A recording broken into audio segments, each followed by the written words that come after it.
Last week, I visited Whistler, Canada for the second time in one summer, and that's a big trip. There was a reason for this. Dirt Diaries.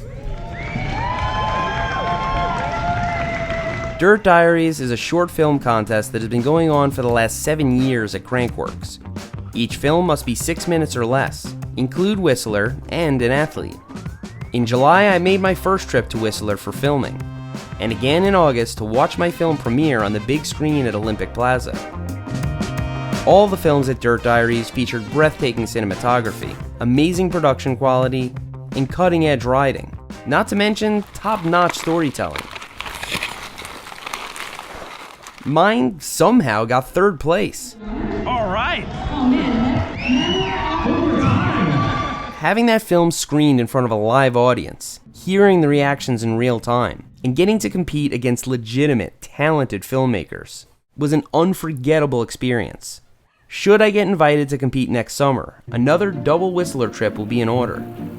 Since Whistler is pretty far away, I tried to pack in as many activities as possible. The first stop was Seattle, Washington, to visit my friends at Diamondback. I had never visited their headquarters before and, well, let's just say it looks like a pretty good place to work. In addition to having many ways to blow off steam, it was really dog-friendly there.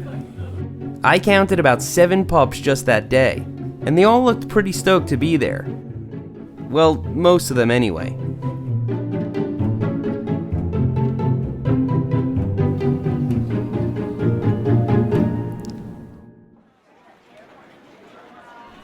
Diamondback had set up a group ride at the Regen River trail system, which I had seen the very early stages of last year, through a collaboration between Washington DNR and the Evergreen MTB Alliance. This logging area is now home to a challenging and varied trail system.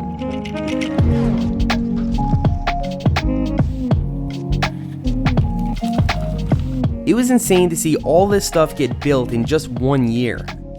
The quality of the trails was amazing, and we arrived while the dirt was perfect. Along for the ride was a photographer named Seebek. He tends to work the entire scene rather than focusing on one rider. It's refreshing. Instead of thinking, wow, I wish I could ride like that, Riley's photos make you think, wow, I need to ride there. Early on, we rode a trail called Invictus, which started with a pretty interesting feature. This log looks like it can sort of launch you, but if you come in fast enough, you can actually clear the whole thing.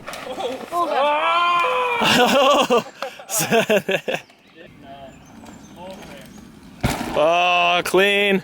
Kind of risky, but really satisfying.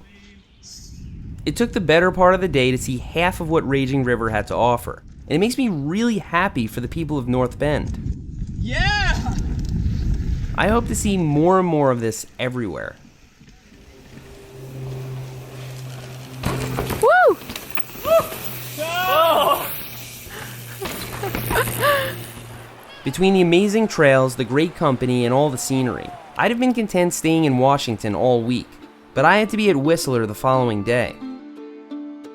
As we drove up into Canada, I noticed that the incredible views I was used to seeing were obscured. It was forest fire season in BC, and you could see it. Sometimes it looked like overcast when it was really just smoky. Not so good for breathing, but I'd be riding downhill anyway. This trip coincided with the grand finale of Crankworks, which is a mountain biking event that begins every year in New Zealand and makes its way through Europe and Canada, with Whistler as the final destination. I always looked at Crankworks as a time to avoid Whistler, when the lift lines are long and the place is packed with super aggro Ninja Turtle downhillers. But it honestly didn't feel like that at all. In fact, I probably saw more friends up there than I would back home. Speaking of which, my favorite friend right now is Eric Porter, because he called me the week before to invite me on a Heli Drop in Pemberton. This was all sponsored by Camelback, which worked out really well since I didn't bring a bag big enough for all my camera gear. Their new mule had more than enough space for 3 liters of water, all my gear, provisions, and oh my god, this dude is strapping my bike to a helicopter. Let's talk about how a Heli Drop works. First, you'll ride out to the helipad. They give you a safety orientation and you sign a waiver.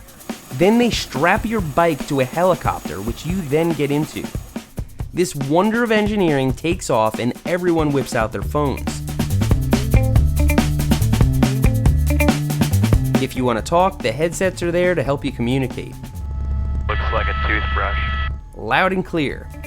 Anyway, to the disappointment of many, they don't drop you out of the helicopter like a paratrooper.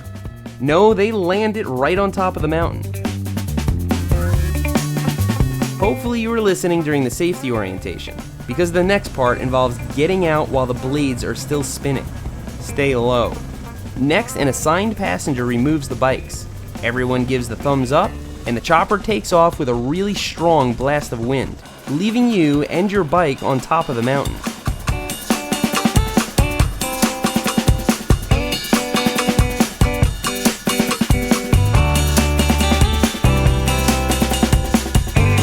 I had never been in a helicopter before, and I must say it was everything I ever wanted and more.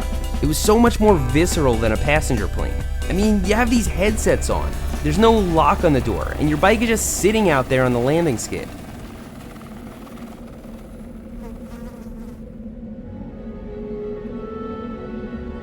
Descending from up there was pretty awesome. Since the helicopter just dropped us off, I had no frame of reference for where we were. Everything was a surprise. Not a surprise? Tire problems. My valve somehow still held air after this stem mishap, and Eric managed to get an enormous puncture really early in the ride. His puncture was so large that he needed to cut a nub off his tire and wrap duct tape around the wheel to keep it from popping back out. This is funny. That's gonna be perfect. That's gonna work. Duct tape that? Well, I'm trying to hold the plugs in. We didn't choose the plug life. The plug life chose us.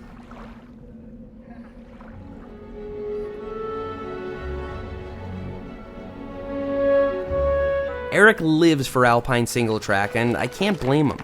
You start up top where it's all barren and rocky. In some places, you're lucky if you can even see the trail. Dude, did I totally lose the trail?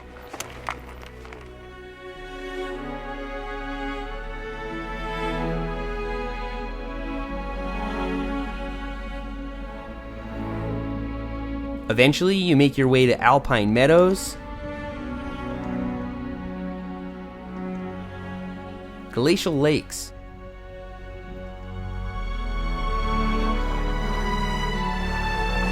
and forest.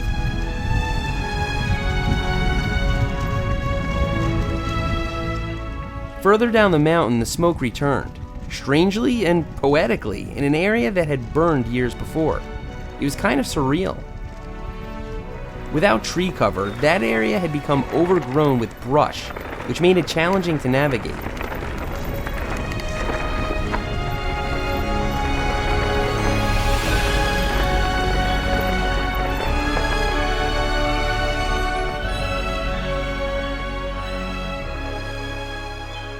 Oh yeah, and later on I ran into Eric at the downhill park. It worked. He hadn't done a damn thing to that plug job. We probably had about 4,000 feet to go when you did that. Duct tape for the win, I guess. On my last day at Whistler, I made good on a collaboration that many of you have been waiting for. How are you? If you don't know who Blake Samson is, he's a pro downhiller and host on Global Mountain Bike Network. With Blake was Jack. He's a videographer for GMBN, which means he follows Blake carrying all their camera gear and keeps up with him. Since it was getting late, we took the lift higher up to get in as long of a lap as possible. For GMBN's video, we did a bunch of sketchy lines, including some big scary rock rolls, and a lap on Blue Velvet, where Blake kept trying to pass me on the berms. I'm gonna follow you. Okay. Try coming inside and try and overtake each other. Okay, let's see if you can pass me. I think you can.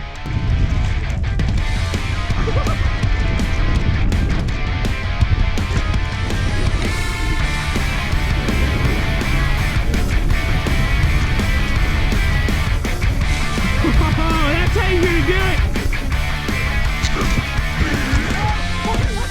it! It was hilarious and it ended too soon, but I did squeak in one challenge before the sun went down. You ready?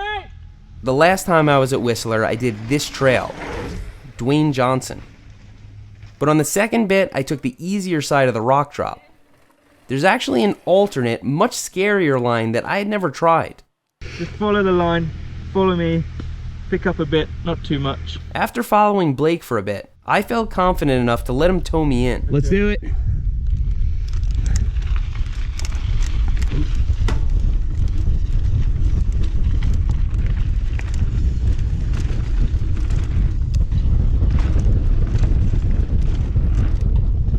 Yeah! That was the first time I've done that. Wow. That was awesome, thank you. No, you're welcome. Keep an eye out for our collaboration next week on Global Mountain Bike Network. Every time I go to Whistler is better than the last. It's a place where I constantly run into friends, progress on my mountain bike, and have completely insane experiences. I'll be back next year to conquer every trail in the park. Thanks for riding with me today, and I'll see you next time. We were doing some filming, we're practicing, and I did this one section. I stopped, I saw a little fox on the road, on the side of the trail, baby one, and I was like, ah, cute. And it ran in his hole. I thought, oh, it might come back up. I thought I'd do some sort of National Geographic thing, and I stick my GoPro, a session, right by the hole. I walked back slowly, got my camera out, started taking photos, and as soon as I was starting to take photos, a little guy came out, sniffed it, and I was like, oh, this is the best, it's gonna be gold, like fox in the GoPro. And it just got it, grabbed it, and just went, drop, got into the hole. I was like, hey! Oh man, Bro. I've lost 2 of them, but not to foxes. So you got me on that one. I've got a video of it.